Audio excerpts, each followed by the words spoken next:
Hello and welcome. Let's take a look at our top story this hour. The new German Defense Minister, Boris Pistorius, has a decision to make. He must decide whether or not Germany and other allies will send Leopard 2 tanks to Ukraine. Ukraine's allies have been putting pressure on Germany to supply the tanks. Pistorius even met with US Defense Secretary Lloyd Austin on Thursday, mere hours after he was sworn in. During the meeting, Pistorius said it was NATO's responsibility to take action. Putins entsetzlicher Angriffskrieg auf die Ukraine hat der NATO die Chance gegeben, sich als das zu erweisen, was sie ist, nämlich ein tragendes, ein stabiles Bündnis, das sich reaktions- und handlungsfähig gezeigt hat und weiter zeigen wird.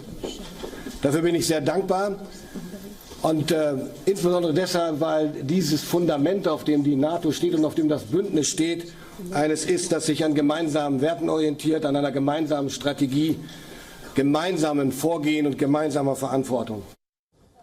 The two leaders will meet with dozens of other Ukrainian allies at the American Ramstein Air Base in Germany on Friday. The meeting is being described as a chance to provide the arms to shift the war's momentum in 2023. The allies are expected to pledge even more weapons to Kyiv. While the supply of Leopard tanks is still uncertain, the US has said it will not be sending Abrams tanks. Germany had previously said that they would send the Leopards if the Abrams were also supplied. On Thursday, Ukrainian President Volodymyr Zelensky asked the allies not to impose such conditions.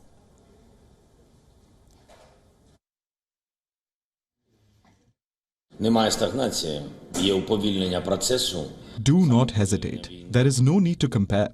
If you say, I will give tanks if someone else also gives tanks, or I am powerful in Europe, but I will help if someone else outside of Europe also helps, it seems to me that this is not a very correct strategy. Whether the Leopard tanks come or not, more of NATO's weapons will definitely make their way to Ukraine. Kyiv's forces have already received more than 230 tanks from Poland and the Czech Republic. The UK has agreed to provide 14 Challenger 2 tanks to Ukraine. Other than tanks, Ukraine has received other forms of combat vehicles. The US has sent more than 2,000 vehicles, including mine-resistant ambush-protected vehicles and Humvees. The US and Germany are sending Ukraine an array of armoured vehicles, including 50 tank-killing Bradleys.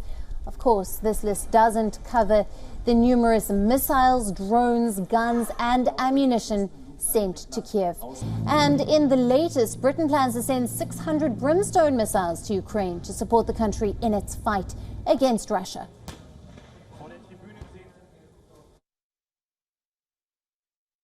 We will send a number of armoured vehicles, including the, I think it's the Bulldog, which is a variant of the old 432 armoured personnel carrier, thousands of rounds of ammunition, and today I can say we're also going to send another 600 Brimstone missiles into theatre, which will be incredibly important in helping Ukraine dominate the battlefield. The weapons supply begs the question, when will it end? Will Ukraine stop after it recovers the 4 territories annexed by Russia in September? Or will it continue until it reclaims Crimea, which Russia annexed in 2014? How long until NATO has had enough of the war? The North Atlantic Treaty Organization was in decline during the former US President Donald Trump's tenure. The war in Ukraine has helped NATO to find its purpose. But while the war in Ukraine helps NATO come together and even possibly expand, how long until it asks Ukraine to stop? On Thursday, Russia said that the sooner Ukraine accepted Russia's demands, the sooner the conflict there could end. Kremlin spokesperson Dmitry Peskov said that Russia would achieve its goals one way or another. Of course, what these goals are is not public knowledge. Russia has been shifting its goalposts as the war has dragged on. It started by saying it wanted to denazify Ukraine. Then it was about protecting Russian speakers. Then about the 4 annexed territories, which it claimed were historically Russian. When does it end? And what happens if Russia loses? On Thursday, former Russian President Dmitry Medvedev once again brought up the possibility of nuclear war. He said, and I quote, "Nuclear powers have never lost major conflicts on which their fate depends. and the defeat of a nuclear power in a conventional war may trigger a nuclear war. Meanwhile, as the war goes on, the citizens of Ukraine continue to die, and the world continues to suffer from the economic instability that this war has brought.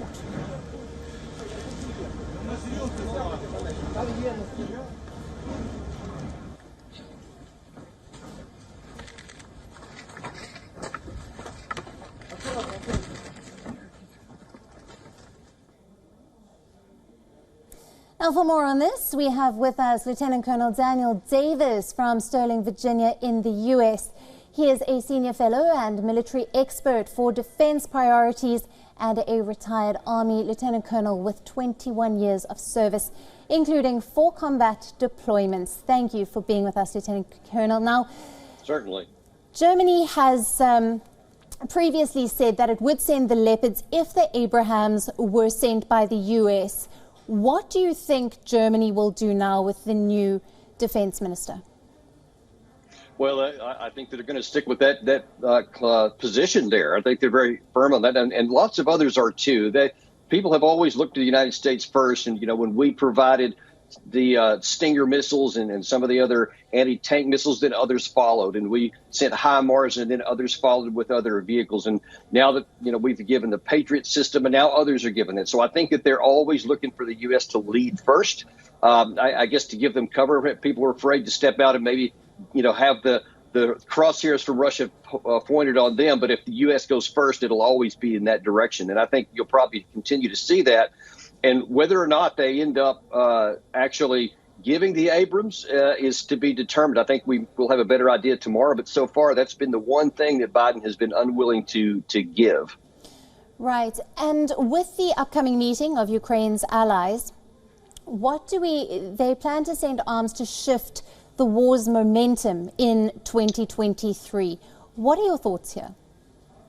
Well, we need to keep in mind about, how combat actually works and how war actually works, because there's this idea that platforms equals capacity, meaning that if you give Challenger tanks or Leopards or even Abrams or Bradley fighting vehicles, that is going to wow, now all of a sudden you're going to start winning.